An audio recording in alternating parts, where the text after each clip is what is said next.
Amigos e seguidores do Instagram, Facebook, Twitter e YouTube.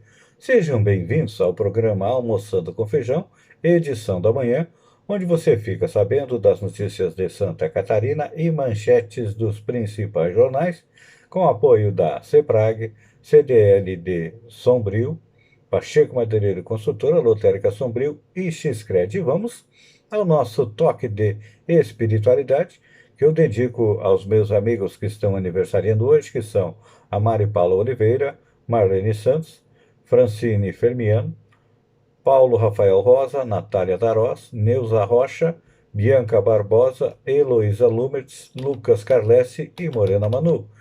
E a nossa reflexão de hoje se destina a esta grande massa de desempregados que tem no Brasil, mais de 10 milhões. E dizemos o seguinte: se está desempregado, não se desespere, não amaldiçoe a sorte. Enfrente as dificuldades corajosamente. Nem pense em abandonar a vida, não seja covarde. Você pode vencer, você vai vencer. Não recuse trabalho pelo fato de ser modesto. O grande Ford, que criou a montadora, começou a vida como um simples mecânico. Tenha coragem, porque Deus não abandona ninguém. Falando em infraestrutura, a qualidade das rodovias brasileiras piorou no último ano.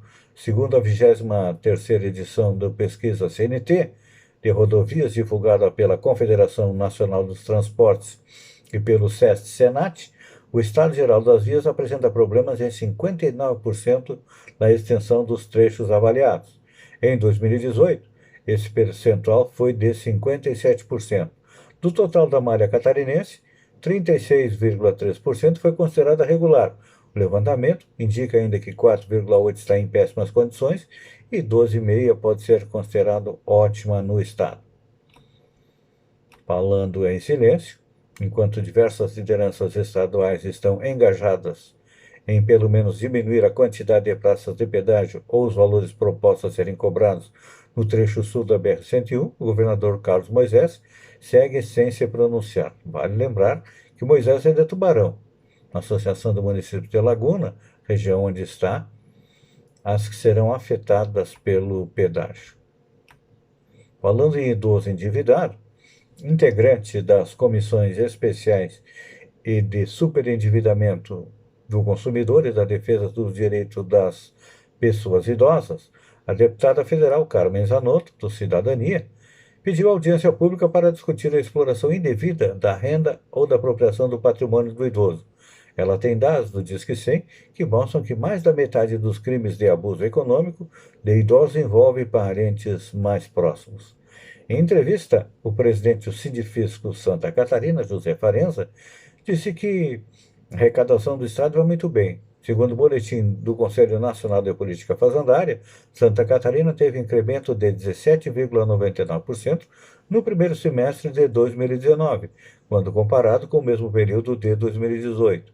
Esse estudo mostra que o incremento médio dos estados brasileiros ficou em 6,79%, ou seja, o crescimento mensal catarinense muito superior à média e acima dos 2 dígitos, fato que permitiu ao Estado regressar ao limite permitido pela Lei de Responsabilidade Fiscal para poder chamar novos servidores e concursados. Então está aí uma boa notícia, né? Indo para agora as manchetes dos jornais. Estadão. Relator permite que estados saiam da reforma e alivia a regra para mulheres mais pobres. O senador Tasso Gereissati, do PSDB do Ceará, apresentou nesta quarta-feira o relatório da proposta que permite estados e municípios aderirem à reforma da Previdência. Ele criou um dispositivo para que governadores e prefeitos possam revogar a decisão de aceitar a reestruturação das regras de aposentadorias e pensões. Além disso, o tucano flexibilizou a regra de transição para mulheres que aposentam por idade. É a população mais pobre que se aposenta por idade. Hoje, essas mulheres precisam cumprir 60 anos de idade e 15 anos de contribuição. Após o voto de Barroso, o STF tem 3 votos a favor e 1 contra a prisão em segunda instância. O Supremo Tribunal Federal retomou nesta quarta-feira o julgamento sobre a prisão de condenados em segunda instância, após o relator Marco Aurélio votar pela prisão somente após esgotados todos os recursos.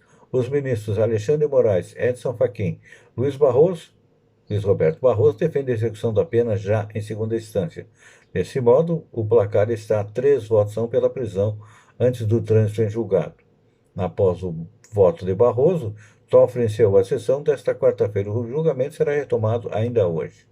Quarto ao votar, o ministro Luiz Roberto Barroso manteve a posição que já tinha expressado antes favorável à possibilidade de prisão após a condenação em segunda instância.